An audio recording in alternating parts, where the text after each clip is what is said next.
Olá, sejam todos muito bem-vindos. Eu me chamo Diego Neves, essa é mais uma aula para a cultura digital.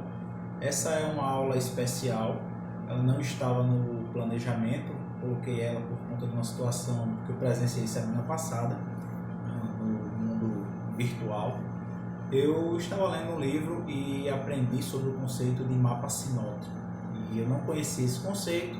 O livro falava bem resumidamente sobre o poder da técnica do mapa sinótico e não mostrava como fazer.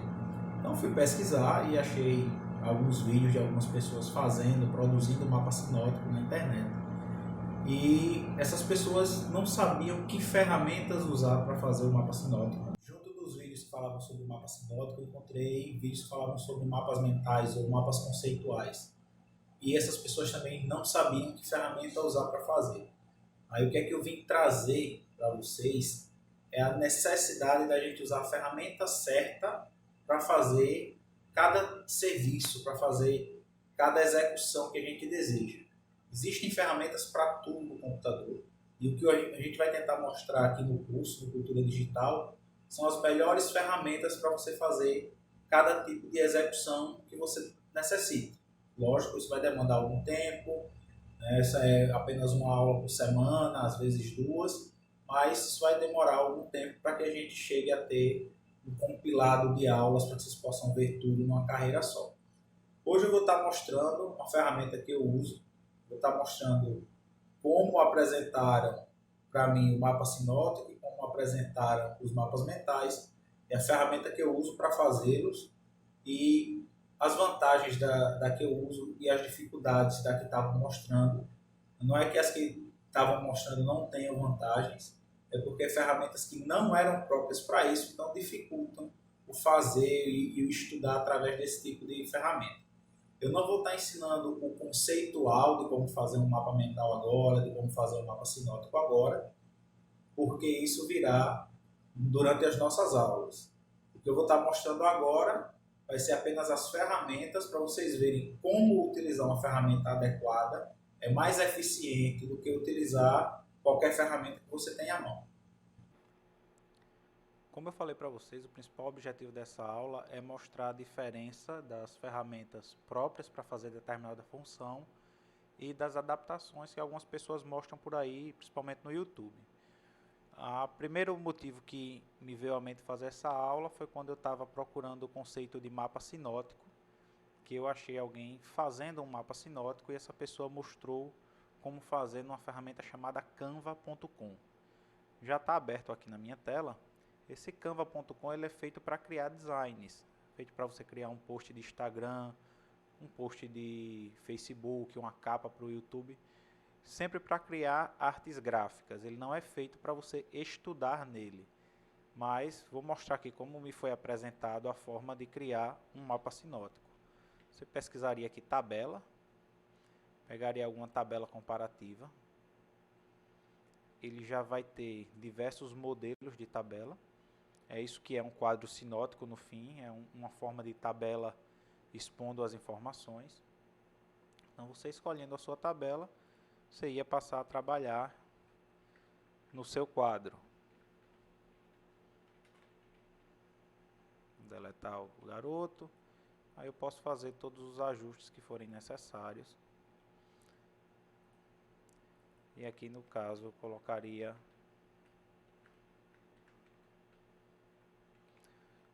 o quadro sinótico é uma forma de você relacionar tópicos e subtópicos.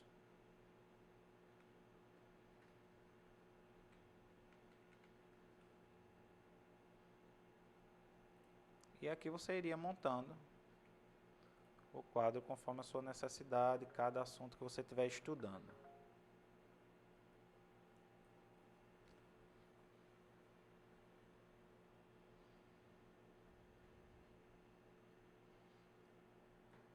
Da mesma forma aqui do outro lado.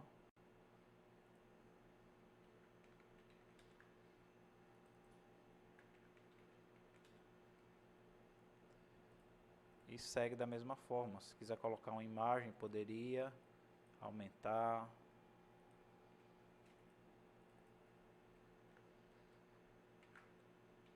É bem fácil de fazer. qual é a grande dificuldade que eu vejo aqui? Digamos que a gente preencha todo esse quadro. Eu estou estudando, estou lendo e estou preenchendo o meu quadro sinótico. E aí, quando eu cheguei aqui no final, selecionar vários. Quando eu cheguei aqui no final, eu vi que tinha uma relação e tinha um novo subtópico, um subtópico aqui. Então isso faz com que eu tenha que reorganizar todo o material para que ele não fique desestruturado, não fique mal feito e difícil até de estudar, né? E isso ocorreria o tempo todo. Então o que ocorre quando você vai usar esse tipo de ferramenta? Você tem que estar com tudo pronto, né? Você não pode fazer enquanto estuda, você teria que produzir todo o seu estudo num papel, em um outro documento, e depois montar o seu quadro sinótico. Eu não gosto de estudar assim, eu gosto de estudar fazendo o quadro. Aí eu vou agora mostrar a ferramenta que eu utilizo para isso. É a mesma ferramenta que eu uso para fazer um mapa mental. Eu vou aqui criar um novo, chama Xmind ou Xmind. Nós temos aqui matriz. Você pode escolher a matriz por coluna ou por linha. Como eu disse, o quadro sinótico é simplesmente uma tabela, é uma matriz. Aqui você vai escolher o seu modelo, que fique mais adequado com a forma que você queira o quadro. Vou pegar aqui um quadro negro.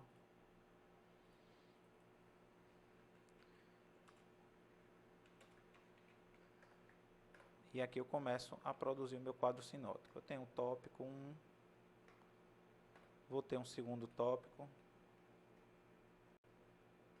e vou ter um terceiro. E a partir daqui eu vou produzir subtópicos. Vários subtópicos. Sobre o tópico 2 também. Aqui vocês já viram o que é que acontece, né? Na situação que eu mostrei lá. Vamos lá. Tenho vários subtópicos. No decorrer do meu estudo, eu vi que tem aqui um subtópico. Só ir adicionando, ele já vai dividindo. Aí aqui eu tenho uma outra ramificação e tenho outro subtópico. E ele vai se adequando. É muito mais fácil de fazer. Ele se autoajusta, né? Vocês podem ver que a facilidade de produzir o quadro é bem mais fácil, principalmente caso você esteja fazendo enquanto estuda. Se você for montar ele após o seu estudo todo pronto, dá para fazer tranquilamente no Canva, mas vai ter uma certa dificuldade. Aqui no Xmind, você pode, enquanto estuda, enquanto faz sua leitura, ir produzindo um quadro sinótico e ele vai se autoajustando. Um outro problema, por assim dizer, que eu achei, foi enquanto eu pesquisava os quadros sinóticos, eu vi alguns vídeos de pessoas mostrando como fazer mapas mentais. O mapa mental é uma tecnologia que eu gosto muito de estudo. A forma que eu vi a pessoa mostrando fazer no YouTube foi usando o Word. Então, com o Word aberto, se inseria caixas de texto.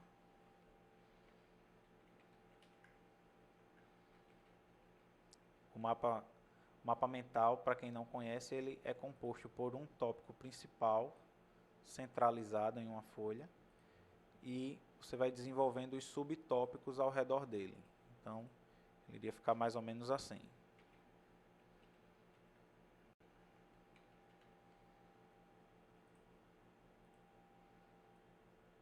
E aqui eu vou colocar o outro subtópico.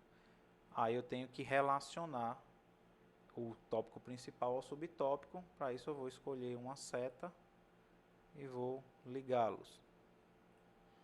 E esse processo se repete para quantos subtópicos existam. Vou copiar e colar a seta. Fica mais fácil porque está indo lá em cima. Ctrl C, Ctrl V. E agora o que é que acontece? Se eu tiver subtópicos aqui, eu vou adicioná-los da mesma forma. Deixa eu selecionar os três, copiar e colar. Digamos que esses três sejam subtópicos do primeiro subtópico, são subtópicos. Então vamos lá, colar a seta, Ctrl C, Ctrl V de novo, Ctrl C, Ctrl V novamente para o terceiro.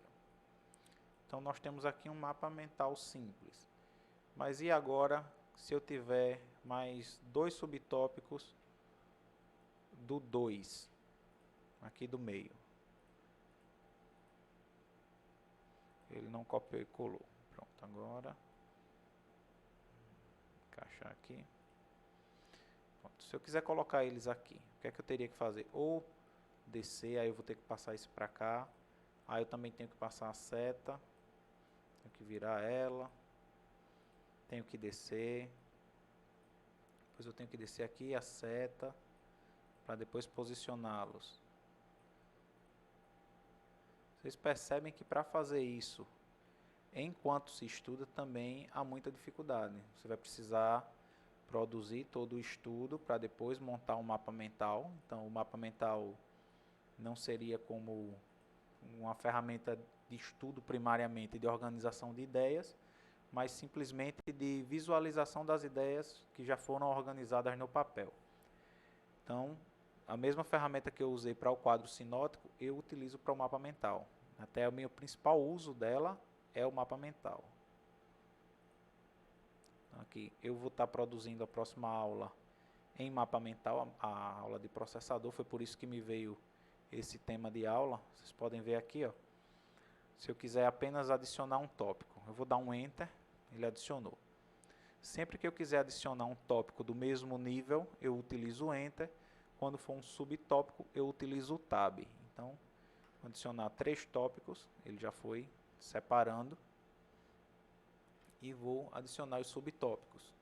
E da mesma forma, eu posso escalá-los. Se ele for chegando lá em cima, ó, já vai afastando. Se o de cima ficar grande, já vai afastando. E uma coisa interessante do Xmind é que eu escolho como eu quero que ele alinhe os itens na tela. Posso escolher se eu quero que ele jogue um para a direita e outro para a esquerda, ou que ele vá em sentido horário ou em sentido anti-horário, ou que eu quero fazer um organograma para baixo ou para cima, ou uma árvore, uma espinha de peixe. Isso aqui o pessoal que lida com área de produção conhece muito bem. Geralmente eu utilizo o Balanced Map, que é esse que vocês viram, que ele vai dispondo igualmente os itens na tela. Mas você também pode utilizar o padrão horário, pode escolher o modelo. Eu gosto muito do Light, mas ele tem diversos modelos. Vou pegar aqui um... Aqui, ó. Vou criar um tópico principal e ele vai sempre adicionando em sentido horário. E se algum tópico for ficando grande, ele vai começar a dispor os outros do outro lado. Eu consigo visualizar maior, consigo passear pelo mapa, eu seguro com o botão direito do mouse e posso passear. E posso criar tópicos e subtópicos onde for necessário. Eu posso ter percebido que esse subtópico aqui se relaciona com esse. Então aqui eu posso adicionar uma relação e guiar a linha por onde quer que o caminho seja. Ainda posso formatá-la e dizer que os dois lados são setas, ou se são setas iguais ou diferentes. Aqui eu escolho, dependendo da relação que existe entre os dois. Então, a aula de hoje foi isso, só para mostrar a vocês que temos que saber as ferramentas corretas para cada tipo de execução. No nosso curso nós vamos ver, no mínimo, 3 ferramentas instaladas de Mind Map e mais 2 ou 3 online, que vocês podem usar diretamente do navegador ou diretamente do celular. Algumas ferramentas são pagas, algumas têm planos grátis e se expandem à medida que você paga algum valor, outras são totalmente grátis. Isso eu vou expondo a cada aula O princípio do Mind Map eu vou estar falando nessas aulas também. E quando você aprende a usar um dos programas, todos os outros se tornam bem práticos. Só um que é online, que é um pouco diferenciado, mas isso eu vou mostrar no momento oportuno. Até a próxima aula. Fiquem com Deus.